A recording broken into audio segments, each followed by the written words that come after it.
Minhas cordiais saudações a todos aqueles que nos acompanham pelas redes sociais da nossa querida Diocese de Limeira.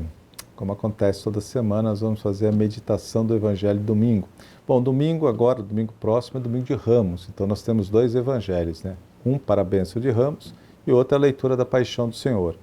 Eu vou meditar o Evangelho da bênção de Ramos, né? Porque depois na Sexta-feira Santa, novamente, a gente vai ouvir o Evangelho da Paixão do Senhor. Bom, o texto é de Marcos, né, capítulo 11, versículos de 1 a 10.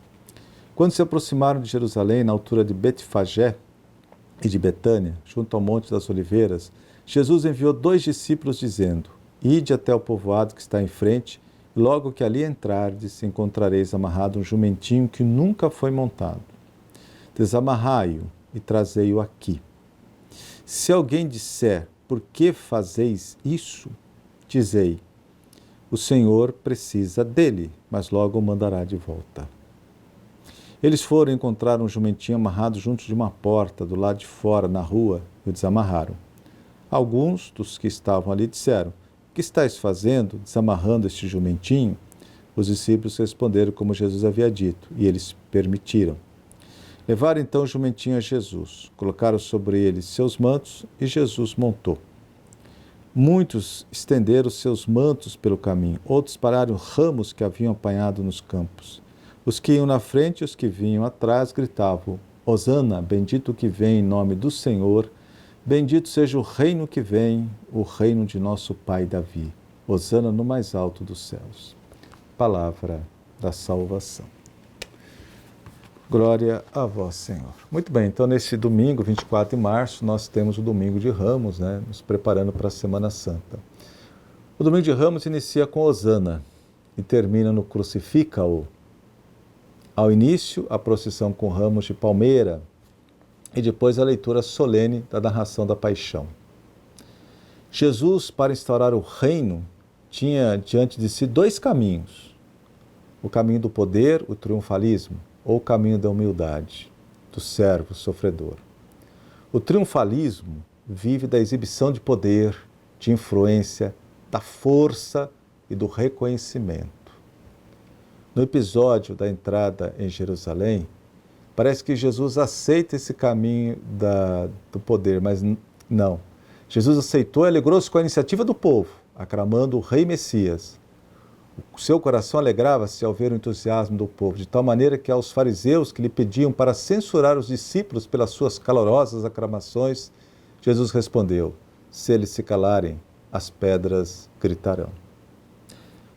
Pois bem, mas Jesus não seguiu o caminho do triunfalismo, mas da humildade, do serviço. Humildade não significa negar a realidade. E Jesus aceitou aquela festa toda porque ele realmente é o Messias, o Rei. E, de fato, o povo tinha que aclamá-lo como rei, mas era um rei diferente. O trono de Cristo é a cruz. A sua coroa é a coroa de espinhos. Ele sabe ser aplaudido e também sabe ser rejeitado, com a consciência de que isso não altera a verdade sobre si diante do Pai. Ele sabe perfeitamente qual era a missão dele. Não mudou nada.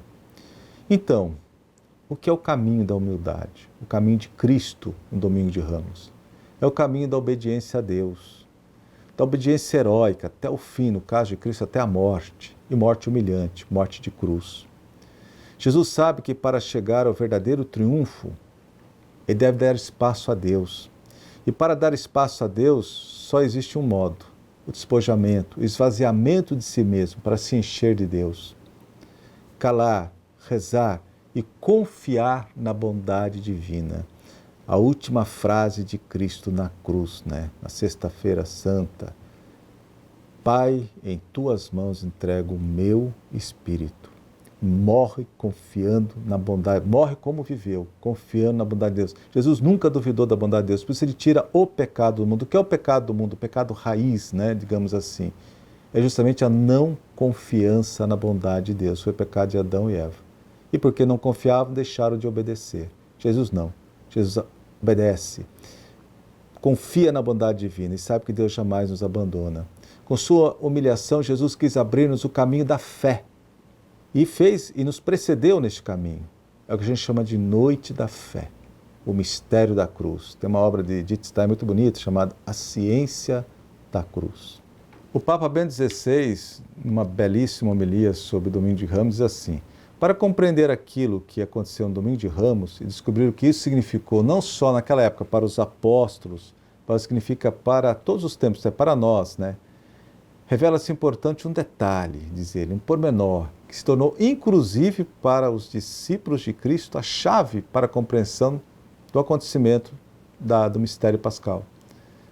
Após a Páscoa, eles voltaram a percorrer com um novo olhar aqueles dias tumultuosos que precederam a crucifixão de Cristo. Jesus entra na cidade santa montado num jumento, ou seja, o animal das pessoas simples do campo. E além disso, num jumento que não lhe pertencia, mas que ele, para essa ocasião, pede emprestado, nem era dele. Jesus não tinha nada, totalmente desapegado. Não chega num suntuoso cavalo como um conquistador, um imperador, como os poderosos do mundo, mas montado um jumento que ele tinha pedido emprestado. São João narra-nos, o Evangelho de João, né? Narra-nos que num primeiro momento os discípulos não compreenderam essa atitude de Jesus, mas depois da Páscoa, depois da ressurreição, fizeram uma revisão de tudo e entenderam que Jesus, agindo daquele modo, estava cumprindo as profecias, né, que falavam do servo sofredor. Compreenderam que o seu agir derivava da palavra de Deus e que ele, Jesus, levava essa palavra a pleno cumprimento. Era a realização das profecias do servo sofredor. Os discípulos então recordaram de uma profecia de Zacarias, né, que diz assim: enche-te de grande júbilo, filha de Sião, prorrompe em gritos, filha de Jerusalém. Eis que teu rei vem a ti, ele é justo e salvador, humilde e montado num jumento. Zacarias capítulo 9, versículo 9. Jesus realiza essa profecia. Jesus realizou essa profecia porque reina através do serviço humilde e desinteressado, jamais através do poder tirânico. Esse é o caminho de Cristo, esse é o caminho da salvação. Tanto que o cristianismo, nos seus primórdios, nos seus inícios, era chamado o caminho. Caminho que também devemos seguir em nossa vida. Amém. A todos desejo uma fecunda Semana Santa. Aproveitem bem esses dias que podemos meditar com maior intensidade todas as passagens do mistério pascal de Cristo. Espero que todos aproveitem e possam usufruir as graças de um momento tão especial para nós, cristãos, católicos, como é a Semana Santa. A todos a minha bênção, em nome do Pai, do Filho e do Espírito Santo. Amém.